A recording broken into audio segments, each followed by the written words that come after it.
شعبان بہت عظمتوں والا مہینہ ہے۔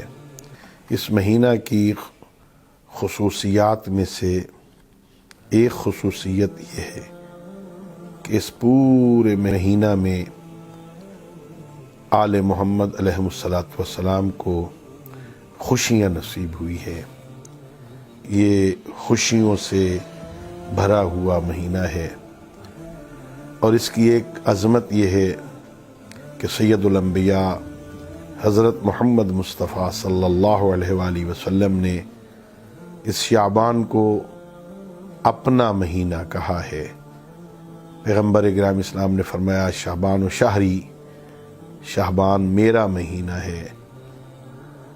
ویسے تو سارے دن اللہ کے ہیں، سارے مہینے اللہ کے ہیں، لیکن یہ عجیب بات ہے کہ رجب منسوب ہے امیر المومنین علیہ السلام کے ساتھ۔ شعبان سید الانبیاء فرماتے میرا مہینہ ہے، اور اس کے بعد آنے والا ماہ مبارک رمضان وہ اللہ کا مہینہ ہے، وہ شہر اللہ ہے، شہر اللہ الاکبر ہے، اللہ کا بہت بڑا مہینہ ہے۔ اس شعبان کو سید الانبیاء سے کیوں نسبت ہے؟ شاید اس کی وجہ یہ رہی ہو، سید الانبیاء کی اس مہینہ میں نہ ولادت ہے، نہ شہادت ہے، نہ وفات ہے ان کی، پھر یہ پیغمبر سے کیوں منسوب ہے؟ اگر اس مہینہ میں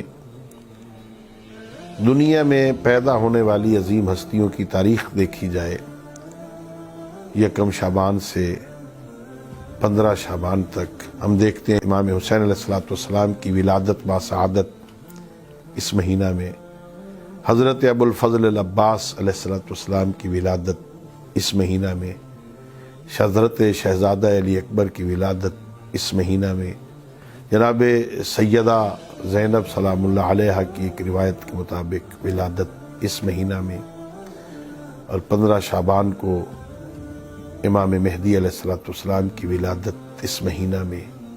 تو ایسے لگتا ہے جیسے وہ ساری ہستیاں جنہوں نے مقصد رسالت کے تحفظ میں اپنا کردار ادا کرنا تھا، وہ ساری ہستیاں اس مہینہ میں پیدا ہوئیں، اور اس وجہ سے شاید سید الانبیاء نے کہا کہ شعبان میرا مہینہ ہے۔